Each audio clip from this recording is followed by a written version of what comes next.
الحمدللہ رب العالمین والصلاة والسلام علی رسولہ الکریم اما بعد اعوذ باللہ من الشیطان الرجیم بسم اللہ الرحمن الرحیم۔ معزز سامعین اعظام، السلام علیکم ورحمۃ اللہ وبرکاتہ۔ الافہام کی جانب سے میں ہوں حافظ ابوالجان شیخ۔ کل ہماری گفتگو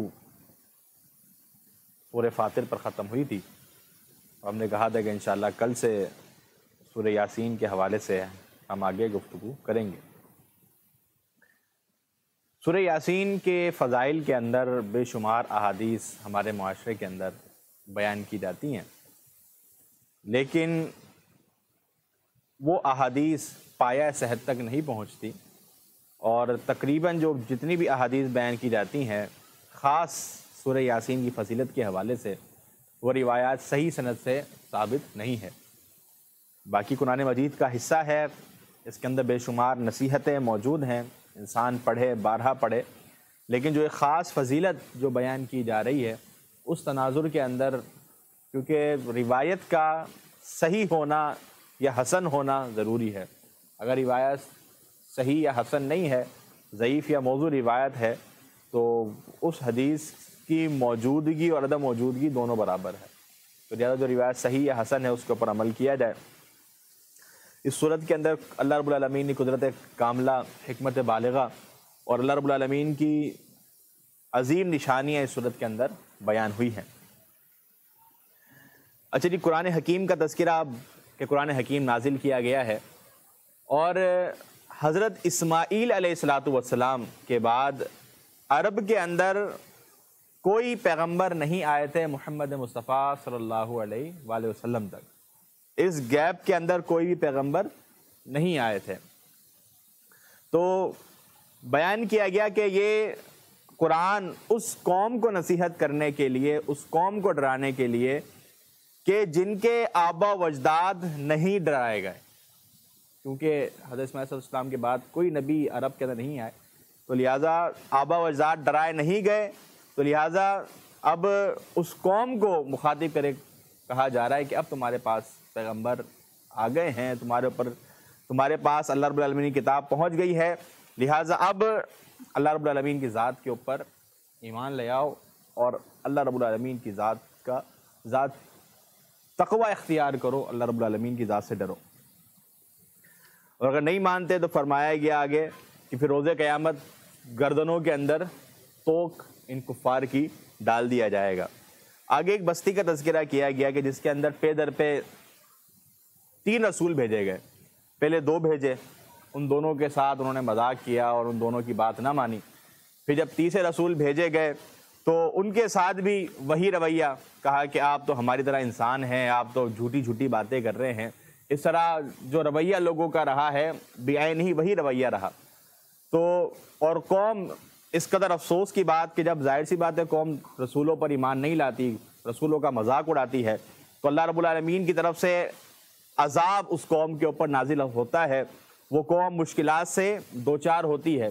تو جب مشکلیں آتی تو بجائے اس کے کہ اپنے ایمان کی فکر کرتے، کہنے لگتے یہ تو انبیاء کرام اور ان کے ساتھیوں کی نحوستیں ہیں، نعوذ باللہ، یہ تو نحوستیں ہیں جس کی وجہ سے آج ہمیں پریشانی لاحق ہو رہی ہے، یہ کوئی ہمارے گناہوں کا نتیجہ نہیں ہے۔ تو اس طرح کی بات وہ کرتے تھے۔ تو اللہ رب العالمین نے نقشہ کھینچا ایک شخص کا جو ایک بستی کے کنارے سے آیا، جو کہ انبیاء کرام کی ذات کے اوپر ایمان لانے والا تھا، اور اس نے آ کر انبیاء کرام کی بات کی تصدیق کی اور قوم والوں کو تنبیہ کی کہ تم انبیاء کرام کی بات کو کیوں نہیں مانتے، اللہ رب العالمین کے بھیجے ہوئے سچے پیغمبر ہیں۔ اس شخص کا نام کیا تھا، کون تھا، اس بارے میں کوئی صحیح واضح ہمارے پاس مستند دلیل نہیں ہے۔ بعض مفسرین نے بلا وجہ کا ایک کھچم تانی کی اور پولوس کو یہاں ثابت کیا کہ اس سے مراد پولوس ہے، جبکہ پولوس کے افکار مشرکانہ افکار تھے، وہ کبھی بھی کسی صورت کے اندر انبیاء کرام کا ساتھی نہیں ہو سکتا۔ تو اس کو ثابت کرنے سے جو ہمارے یہاں پر مسیحی ہیں، جو عیسائی ہیں، ان کے باطل عقیدوں کو تو ایک تقویت مل سکتی ہے، علاوہ ازیں اور کوئی فائدہ اس کا نہیں ہے۔ اور جب بھی مناظرے ہوتے ہیں، ڈیبیٹ ہوتی ہیں عیسائیوں کی اور مسلمانوں کی، تو وہ خصوصاً اسی آیت کی تفسیر کے اندر پولوس کا نام نکال کے دکھا رہے ہوتے ہیں کہ تمہارے مفسرین نے ہمارے رسول کو، ہمارے ایک بزرگ کو قابل اعتماد کہا ہے اور اس کے متعلق تفسیر میں ذکر کیا ہے۔ تو یہ بات کسی صحیح سند سے ثابت نہیں ہے اور مفسرین نے اس قول کو رد کیا ہے۔ تو پولس کے جو عقائد تھے، مشرکانہ عقائد تھے، یہ جو حلول کا عقیدہ ہے، یہ حضرت عیسیٰ علیہ السلام کے متعلق کہ خدا ان کے جسم کے اندر شامل ہو چکے تھے، یہ جتنے بھی خراب عقیدے ہیں جو آج ہمارے سامنے ہیں وہ پولس کے ہی اختراع کیے ہوئے ہیں۔ تو لہٰذا یہ شخص کون تھا کچھ معلوم نہیں۔ اس نے آ کے جب قوم والوں کے سامنے دین کی دعوت پہنچائی ہے تو قوم والے اتنے بدبخت کہ انہوں نے اس شخص کو ہی شہید کر دیا اور اللہ رب العالمین نے پھر اس شخص کو جنت کے اندر داخلہ عطا کر دیا۔ تو یہاں بھی ایک اہم پیغام کہ انبیاء کرام کی تصدیق کے اندر انسان کو انبیاء کرام کا ایسا ساتھی ہونا چاہیے، ان کی دعوت کے اوپر ایسا پختہ ہونا چاہیے کہ اگر اس راہ کے اندر جان قربان کرنے کی بھی باری آئے، جان قربان کرنے کا بھی وقت آئے تو انسان اپنے قدم پیچھے نہ ہٹائے۔ اچھا جی، آگے فرمایا گیا یا حسرتاً علی العباد ما یأتیہم من رسول الا کانوا بہ یستہزئون، کہ بندوں پر افسوس ہو، بندوں پر افسوس ہو۔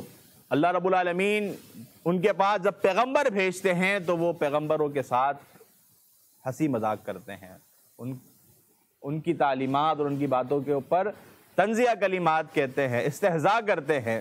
بڑے ہی افسوس کی بات ہے بندوں پر۔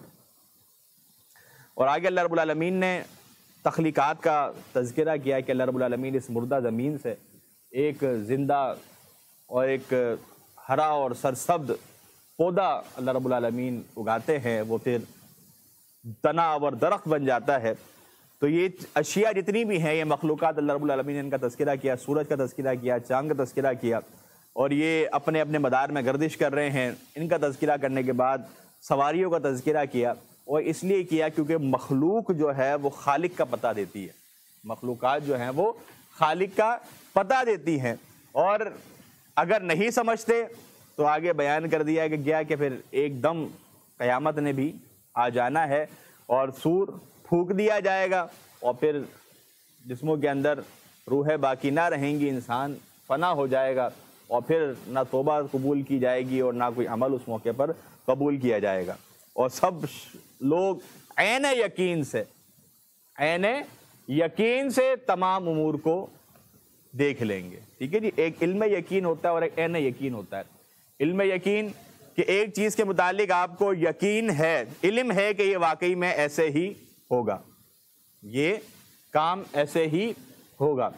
جیسے کہ میں یہ کہوں کہ اس وقت نیچے بریانی پک رہی ہے، ایک مثال دوں میں آپ کو۔ اب آپ یہ کہیں گے کہ یار اگر حضرت نے کہا ہے تو واقعی کے اندر بریانی موجود ہوگی، آپ کو انشاءاللہ یقین ہوگا میری بات کا۔ لیکن جب آپ یہ کیا ہے، علم یقین ہے، جب آپ خود جا کر دیکھیں گے کہ چولہے کے اوپر دیگچا چڑھا ہوا ہے اور نیچے دم کے اوپر بریانی رکھی ہوئی ہے، تو اب جو آپ اپنی آنکھوں سے دیکھ رہے ہیں تو وہ کیا ہو جائے گا، عین یقین۔ تو ہمارا آخرت کے اوپر دیگر ایمانیات پر ہمارا علم یقین ہے۔ تو جب سب چیزیں سامنے ہو جائیں گی، قیامت برپا ہو جائے گی، وہ علم یقین عین یقین کے اندر تبدیل ہو جائے گا۔ تو اللہ نے فرمایا یہ ہر چیز اس موقع پر عیاں ہو جائے گی جو یہ جھٹلا رہے ہیں۔ اور در حقیقت بات یہی ہے کہ یہ جو قرآن کو، آیات کو، قیامت کو جھٹلا رہے ہیں، بات اتنی ہے کہ ان کی آزادی سلب ہو رہی ہے، ان کی آزادی ختم ہو رہی ہے، اسی وجہ سے ان تمام چیزوں کے یہ منکر ہیں۔ اور آگے فرمایا گیا کہ جو اچھے لوگ ہیں ان کے لیے جنتیں ہیں، جنتوں کے اندر بہترین باغات، اور اللہ رب العالمین نے ان کے لیے بہترین سے بہترین انتظام کر رکھا ہے۔ اور عہد الست کا پیچھے ہم پڑھ کر آئے ہیں کہ اللہ رب العالمین نے ہم سب کی روحوں سے ایک وعدہ لیا تھا، ایک عہد لیا تھا۔ تو فرمایا گیا کہ جو عہد کیا گیا اور جو شخص اس عہد سے انحراف کیے ہوئے ہے، انبیاء کرام کی بات آنے کے باوجود بھی توحید سے انحراف کیے ہوئے ہے، تو روز قیامت مجرموں کے اندر اور مسلمانوں میں، اہل ایمان کے اندر تفریق کر دی جائے گی۔ جرم والے الگ ہوں گے، ان کی شکلوں پر ایک الگ ہی اس موقع پر پھٹکار ہوگی، اور جو اہل ایمان ہیں وہ ان کے چہرے تر و تازہ اور شاداب ہوں گے۔ وہ فرمایا کہ روز قیامت ان کے منہ کے اوپر مہر لگا دی جائے گی۔ اب اپنی صفائی اپنے متعلق کچھ بات نہیں کر سکتے، پھر کیا ہوگا؟ وَتُكَلِّمُنَا أَيْدِيهِمْ، ان کے ہاتھ بات کریں گے، ان کی ٹانگیں بات کریں گے، ان کے اعضاء بولنا شروع ہو جائیں گے اور اللہ کے حضور گواہی دیں گے کہ یہ عظیم نعمت ہے جو اللہ نے دی، یہ ہاتھ عظیم نعمت کہ جس کے پاس نہیں ہے۔ جب یہ نعمت انسان کے پاس نہیں ہوتی تب انسان کو اس سے اس کی قیمت پوچھیں۔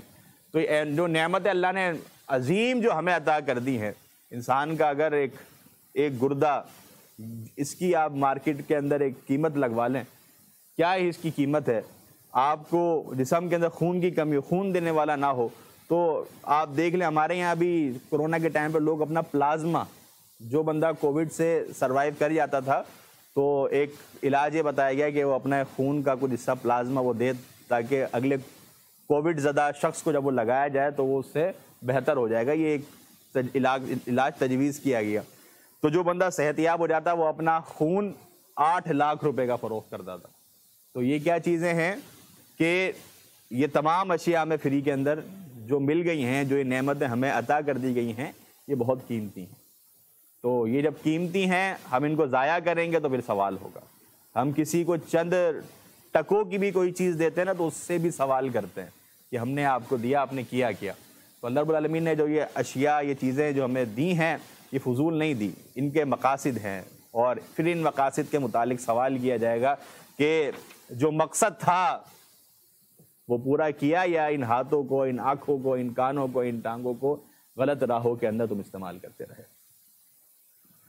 اچھا جی، آگے فرمایا قرآن کے متعلق لِيُنذِرَ مَن كَانَ حَيًّا، یہ نصیحت ہے زندوں کے لیے۔ افسوس کی بات ہے کہ ہم نے قرآن کو مردوں کے ساتھ جوڑ دیا ہے۔ کوئی مرے گا، سورہ یاسین، میں نے کل فجر کی نماز، آج فجر کی نماز ایک مسجد کے اندر پڑھی، تو وہاں پر فجر کے بعد ایک چھوٹا بچہ سب کو سورہ یاسین جو ہے وہ وہاں پر تقسیم کر رہا، جتنے نمازی ہیں۔ تو اب اس طرح مخصوص وقتوں کے لیے سورہ یاسین کو ہم نے جو ہے مختص کر دیا ہے، اور جب کسی کی روح نکلنے والی ہوتی ہے اس کو سرانے سورہ یاسین پڑھ رہے ہوتے ہیں، کوئی مر جائے پھر سورہ یاسین پڑھ رہے ہیں۔ تو قرآن کو صرف اسی مقصد کے لیے کہ مردہ بخش جائے، مردوں کے سرانے پڑھ لیں، اس کی قبر پہ جا کے پڑھ لیں، ہم نے یہاں تک قرآن کو آج ہم نے محدود کر دیا ہے، جبکہ یہ آفاقی کتاب ہے اور ایک نصیحت آموز کتاب ہے۔ تو اصل یہ نصیحت کس کے لیے ہے؟ زندہ کے لیے۔ لیکن ہم نے زندوں نے سے کام نہیں لینا، جب روح قبض ہوگی قرآن تبھی کام آئے گا، ابھی نہیں کام آ سکتا ہمارے۔ جی ابھی عمل کریں گے تو ہماری عیش و عشرت ذرا ختم ہو جائے گی، ہم معاشرے کے اندر تھوڑے سے ماڈرن نہیں رہیں گے، تھوڑا سا ہم قدم پیچھے ہٹا لیں گے، معاشرہ شاید ہمیں ایکسیپٹ نہ کرے، لہٰذا مرنے کے بعد تو سبھی ایک جیسے ہو جاتے ہیں، تو کفن پھر ایک جیسا ہی پہننا، تو اس لیے قرآن ہمارے لیے مرنے کے بعد ہی کام آئے گا، زندگی میں اس کا کوئی کام نہیں ہے۔ تو ہم نے یہ ذہن بنا لیا ہے، جبکہ حقیقت میں نصیحت زندہ لوگوں کے لیے ہے۔ آگے فرمایا کہ ہم نے انسان پر بڑا انعام کیا ہے، لیکن ظالم ناشکری کرنے والا ہے۔ اور اوقات کیا ہے؟ کہا کہ ہم نے نطفے سے، قطرے سے پیدا کیا، اور پیدائش کیسی ہوئی ہے، اور پھر بھی اللہ کے سامنے جھگڑا کر رہا ہے۔ مطلب کہ اوقات تو دیکھ، اوقات تو دیکھ، اور جھگڑا کس سے کر رہا ہے؟ اللہ رب العالمین سے۔ تو انسان کو سوچنے کا اور اس کو فکر اس صورت کے اندر دی گئی، اور فرمایا کہ اللہ رب العالمین جب کسی شے کا ارادہ رکھتا ہے تو وہ کہتا ہے کن ہو جا، اور وہ شے ہو جاتی ہے۔ سورہ یاسین یہاں تکمیل پر پہنچتی ہے۔ سورہ صافات مکی صورت ہے۔ اللہ رب العالمین قرآن مجید کے متعلق مشرکین مکہ یہ کہا کرتے تھے کہ یہ گھڑی ہوئی کتاب ہے، یا آپ نے خود بنا لیا ہے، یہ شاعری ہے۔ تو اللہ رب العالمین نے ان کے اعتراضات کا جواب دیا اور کہا کہ یہ فرشتوں کی طرف سے، اللہ رب العالمین کی طرف سے نازل کردہ ہے، فرشتے ان کو لے کر آتے ہیں، اور یہ فرشتے اللہ رب العالمین کے معززین ہیں۔ تو اللہ رب العالمین نے فرشتوں کے حوالے سے قسمیں کھائی ہیں۔ جب اللہ رب العالمین کسی چیز کی قسم کھاتا ہے تو مقصد کیا؟ اس چیز کی اہمیت اجاگر کرنا۔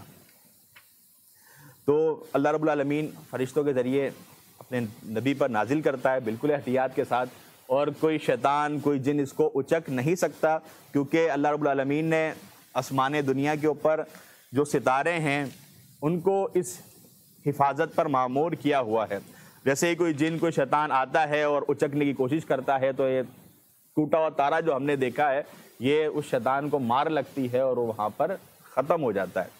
اچھا یہاں پر ایک بات آ گئی، نوٹ تو نہیں کی ہوئی تھی، آگے ذہن میں، کہ شیطان کو آپ آج بھی دیکھیں کہ وہ اپنی ایک بات لینے کے لیے، اپنی خباثت کو تکمیل پہنچانے کے لیے اپنی جان تک قربان کر رہا ہے۔ وہ جا رہا ہے، ستارے سے مار پڑی، اس کو پتا ہے کہ میں مر جاؤں گا، لیکن اپنی خباثت کی تکمیل کے لیے وہ پورا کام کر رہا ہے۔ ہم اہل ایمان ہیں، ایمان کے دائی ہیں، پتہ بھی اچھے کام کریں گے جنت ملے گی، پتہ بھی ہے دعوت دیں گے تو جنت ملے گی، سب کچھ معلوم ہے، لیکن اس جسم کو سستی کا، کاہلی کا اتنا عادی بنا دیا ہے کہ ہم نہ علم حاصل کرتے ہیں، نہ اس کی نشر و اشاعت کے اندر کوئی کردار ادا کرتے ہیں۔ وہ صحیح مسلم کے اندر قول ہے، محدث کا نام میرے ذہن میں نہیں آ رہا، کہ لا یستطاب العلم براحت الجسم، کہ علم کا حصول، علم کی نشر و اشاعت یہ جسم کے آرام کے ساتھ نہیں ہو سکتی، تھوڑا جسم کھپانا پڑے گا، ذرا جسم کو لگانا پڑے گا، تب جا کر آپ چاہتے ہیں کہ آپ اسپیشل بن جائیں تو اس کے لیے آپ کو اسپیشل ایفرٹ بھی کرنی پڑیں گی، گھر بیٹھے بیٹھے کچھ نہیں ہوگا۔ آپ جن کو اتنا اسٹار سمجھتے ہیں یا جس کو جس سے آپ اثر قبول کر رہے ہیں، ان لوگوں کی ایک محنتیں ہیں، مشقتیں ہیں۔ باہر کیا آ جائیں جی آگے۔ اچھا اب یہ دوبارہ اٹھائے جانے پر اعتراض کر رہے ہیں مشرکین مکہ، کہا کہ تمہیں پہلی دفعہ ہم نے مٹی سے پیدا کیا ہے، اب یہ بے جان سی مٹی، اس کے اندر جان ڈالنا اور ایک انسان تخلیق کرنا، اللہ اس بات کے اوپر قادر ہے۔ جب تم بھی مٹی ہو جاؤ گے، جب پہلی دفعہ مٹی سے تمہیں تخلیق کیا، کیا ممکن نہیں ہے تو جب تم ذرہ ذرہ ہو جاؤ، ریزہ ریزہ ہو جاؤ، تمہیں یکجا کر کے تخلیق کیا جائے، تو اللہ اس بات پر قادر ہے۔ نیک لوگوں کا انجام کہ ان کے لیے اللہ کی طرف سے نعمتیں ہیں، اور جنت کے اندر حوریں انسان کو ملیں گی۔ اور آگے جی جہنم کی ہولناکیاں، اس کے اندر پیپ اور دیگر کئی عذاب انسان کو ان سے دوچار ہونا پڑے گا۔ اس صورت کے اندر انبیاء کرام کی خدمات کے اوپر خراج تحسین پیش کی گئی ہے، ان کو سلام سے نوازا ہے۔ حضرت نوح علیہ السلام کے متعلق کہ ان پر سلامتی ہو، ابراہیم علیہ السلام پر سلامتی ہو۔ اور ایک اور اہم پیغام اس صورت کے اندر، اس میں وہ واقعہ بھی موجود ہے جو حضرت ابراہیم علیہ السلام نے دیکھا تھا کہ اپنے بیٹے کو وہ ذبح کر رہے ہیں۔ اچھا یہاں پر بھی تھوڑا سا اختلاف ہے، ذہن میں رکھ لیجئے، اختلاف سن لیا کریں، بات سمجھ لیا کریں، زندگی کے اندر ایسا نہ ایک بندہ ٹکرا جاتا ہے جس کے اندر وہ بیماری موجود ہوتی ہے۔ یہ اختلاف ہے، بنیادی اختلاف اٹھایا یہودیوں نے کہا کہ ابراہیم علیہ السلام نے اسحاق علیہ السلام کو ذبح کیا تھا۔ ذبیح اللہ کون ہے؟ اسحاق علیہ السلام۔ اور ہمارے یہاں کچھ جدید ذہن کے لوگ وہ حضرت اسحاق کو ہی ذبیح اللہ مان رہے ہوتے ہیں، جبکہ یہ بات درست نہیں ہے۔ جو ذبیح اللہ ہیں وہ کون ہیں؟ حضرت اسماعیل علیہ السلام، اور یہی درست موقف ہے اور یہی راجح موقف ہے۔ حافظ ابن کثیر رحمہ اللہ نے تفسیر کے اندر اچھی خاصی بحث اس کے اوپر کی، اور انہوں نے بات کو واضح طور پر ثابت کیا ہے کہ جو حقیقی ذبیح اللہ ہیں وہ کون ہے؟ حضرت اسماعیل علیہ السلام۔ اور قاضی سلیمان منصور پوری صاحب نے جو رحمت للعالمین لکھی ہے وہ بڑی زبردست کتاب ہے، سیرت کے اوپر ایک بہت جامع کتاب ہے، میں آپ احباب بیٹھے ہیں مطالعے کا انشاءاللہ ذوق رکھتے ہیں تو سیرت رحمت للعالمین 3 جلدوں کے اندر ہے۔ اللہ کے نبی صلی اللہ علیہ وسلم کی سیرت پر مشرکین نے، یہود ہوں، نصارہ ہوں یا دیگر مستشرکین ہیں، ماضی میں آج تک جتنے اعتراضات اٹھائے، حال میں جتنے اٹھا رہے ہیں، اور مستقبل میں بھی کوئی نیا اعتراض نہیں اٹھاتے، وہی کاپی پیسٹ کرتے ہیں یہ لوگ، تو تمام اعتراضات کے جواب آپ کو انشاءاللہ اس کتاب میں مل جائیں گے۔ تو اگر آپ یہ ذوق رکھتے ہیں کہ آپ دفاع کریں، آپ اسلام کا دفاع کریں، تو وہ سیرتی کتاب بہت زبردست ہے۔ بہرکیف تو یہاں پر وہ تذکرہ موجود کہ حضرت اسماعیل علیہ السلام نے اپنے والد محترم کی بات کو قبول کیا، یہ واقعہ ہم سنتے رہتے ہیں تو انشاءاللہ تفصیل کی ضرورت نہیں ہے۔ آگے حضرت موسیٰ علیہ السلام، حضرت ہارون علیہ السلام کو سلام پیش کیا گیا، الیاس علیہ السلام، لوط علیہ السلام، یونس علیہ السلام، اور سب کو خراج تحسین پیش کرنے کے بعد مشرکین مکہ کو کہا کہ تم اگر اللہ کے نبی صلی اللہ علیہ وسلم کو تکلیف پہنچا رہے ہو تو یاد رکھو کہ انبیاء کرام منصورون، ان کی مدد کی جاتی ہے، اللہ کی طرف سے ان کی معاونت ہوئی ہے، اور اگر تم آج تکلیف دے رہے ہو تو یاد رکھو اللہ کی مدد آنے والی ہے۔ اور پھر یاد رکھیں کہ اذا جاء نصر اللہ والفتح ورأیت الناس یدخلون فی دین اللہ افواجا فسبح بحمد ربک واستغفر انہ کان توابا، کہ پھر وہ دن بھی دیکھا کہ آج پریشان کر رہے ہیں، لیکن وہ دن بھی آیا کہ جب لوگ فوج در فوج اسلام میں داخل ہو رہے ہیں، اور اللہ کے نبی صلی اللہ علیہ وسلم کو اللہ رب العالمین نے فتح اور نصرت سے ہمکنار فرمایا ہے۔ اچھا جی، سورہ صاد مکی صورت ہے۔ اچھا، اس کے پس منظر کے اندر مشرکین مکہ کے معززین 25 کے قریب افراد ابو طالب کے پاس آئے اور کہا کہ آپ کا بھتیجا ہمارے الہوں کے بارے میں نامناسب کلمات کہتا ہے، لہٰذا آپ ان کو سمجھا دیں۔ تو جب حضرت ابو طالب نے آپ کو بلایا ہے اور آ کر جب یہ ان کا جو معاملہ تھا وہ رکھا، تو آپ نے کہا کہ آپ ان کو بلا لیجئے۔ تو جب بلایا گیا تو آپ نے کہا کہ میں وہی بات کہتا ہوں کہ آپ یاد رکھیں، اور اگر آپ نے میری بات سن لی تملک العرب والعجم، اللہ رب العالمین تمہیں عرب و عجم کا مالک بنا دے گا۔ اور بات یہ ہے کہ قولوا لا الہ الا اللہ، لا الہ الا اللہ کہہ دو، میں اپنی دعوت سے پیچھے نہیں ہٹ سکتا۔ تو اسی پس منظر کو اس صورت کے شروع کے اندر بیان کیا گیا کہ کفار آتے ہیں اور آپ کے متعلق طرح طرح کی باتیں کرتے ہیں، لیکن اللہ کے نبی صلی اللہ علیہ وسلم اپنی دعوت کے اوپر مستحکم ہے اور اپنی دعوت کو مکمل طور پہ بیان کرنے والے ہیں۔ اور بیان کیا گیا کہ یہ معززین جو ہیں، جو آپ کی قوم میں پیدا ہو رہے ہیں، آپ کے متعلق بات کر رہے ہیں، یہ نئے نہیں ہیں، یہ نئے نہیں ہیں۔ اس سے پہلے بھی قوموں کے اندر اس طرح کے معززین پیدا ہوئے، انبیاء کرام کے اوپر اعتراض کیا، لیکن ہلاکت ان کا مقدر بنی۔ اچھا جی، آگے حضرت داؤد علیہ السلام کے متعلق اللہ رب اللہ کہ انہوں نے صبر کیا، اور حضرت سلیمان صلی اللہ علیہ وسلم کے متعلق بھی کہ انہوں نے بھی صبر کیا ہے۔ میں مختصر کر رہا ہوں بات کو، اور اسی طرح انبیاء کرام کے صبر اس صورت کا نہ بیان کر کے مقصد یہ دیا جا رہا ہے کہ ان کے اوپر بھی تکالیف آئی ہیں، تو تکالیف کے اوپر کیا ہے کہ صبر کرنا ہے۔ آپ اللہ کے نبی صلی اللہ علیہ وسلم کی نبوت کے بعد جو 23 سالہ زندگی ہے، آپ اس کو اٹھا کر دیکھ لیں، پوری کی پوری اسٹرگل سے پر ہے۔ یہاں کفار سے جنگ ہو رہی ہے، یہاں آپ کی بیٹی کی وفاتی خبر بھی آ رہی ہے، آپ کی پوری زندگی آپ اٹھا لیں کہ ادھر کفار محاذ پہ کھڑے ہیں، یہاں آپ کے بیٹے ابراہیم کی وفات ہو رہی ہے۔ تو الغرض یہ کہ تمام امور کے گھریلو امور، باہر کے امور، ہر طرف سے آزمائش ہے، لیکن ڈٹے رہے، اللہ کے دین پر ثابت قدم رہے۔